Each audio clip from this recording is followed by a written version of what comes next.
আমি Sheikh answer Ali guide চ্যানেলের পক্ষ থেকে সকলকে শুভেচ্ছা জানিয়ে শুরু করছি আজকের প্রতিবেদন। শিরোনাম: বানতলা, পার্ক স্ট্রিট, আরজি কর, বারুইপুর ইত্যাদি ঘটনার উৎস সন্ধানে পর্ব 3। মদ ক্ষতি করছে, এর বিনাশ চাই, এই সংকল্প নিয়ে আমেরিকান গভর্নমেন্ট মদ বিরোধী প্রচারে তাদের শক্তিশালী মিডিয়াকে কাজে লাগালো। সেই সঙ্গে সাংবিধানিকভাবে মদ নিষিদ্ধ করতে একটা ডেট ফিক্সড করলো।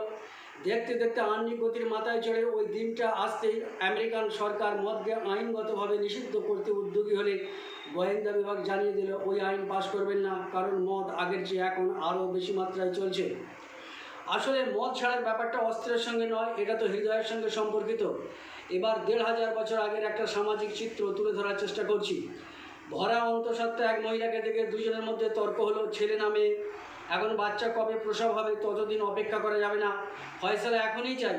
এই মনে করে উন্মুক্ত তরবারি দিয়ে পেট ফাড়ায় ছটফট করতে করতে ওই মেয়ে লোক মৃত্যুর কোলে ঢলে পড়ল। এমনকি জীবন্ত মেয়েকে কবর দেওয়া হতো। কার উট আগে জলপান করবে সেই নিয়ে বংশ পরম্পরায় কলহ বিবাদ লেগেই থাকতো। নারীর সতীত্ব হরণ করা নেহাতি মামুলি ব্যাপার ছিল। জাতির দুর্ভাগ্যের এমন জায়গায় পৌঁছেছিল যাদের উপর কোনো রাজাবাদশা রাজত্ব করতে চাইতো না। এই সময় একজন পথপ্রদর্শক এসে তাদের মনের জমিনে মেহনত করে কী ধরনের রাজনৈতিক সামাজিক নকশা দিয়ে গেছেন তার কয়েকটা উদাহরণ তুলে ধরার চেষ্টা করছি। পূর্বে উল্লেখ করেছি মদ পান বন্ধ করতে আমেরিকান সরকারের ব্যর্থতার কথা, অথচ হজরত মুহাম্মদ সাল্লাল্লাহু আলাইহি সাল্লাম মদকে চূড়ান্ত রূপে হারাম ঘোষণা করায় হাতের গ্লাসে থাকা মদ ফেলে দিল।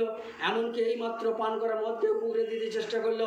জমা করা মদ ফেলে দেওয়ায় মনে হলো মদের বন্যা বয়ে চলেছে।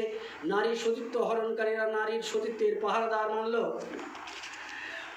সমাজে অতি ধনী থেকে অতি গরিব থাকলেও একজন অপরজনের সুখ দুঃখের অংশীদার ছিল। তাই উক্ত পদে মেহনত না করলে হাজারো কামদুনি, হাজারো বাড়িপুরের বুক ফাটা আর্তনাদে আকাশ বাতাস ভারী হতেই থাকবে।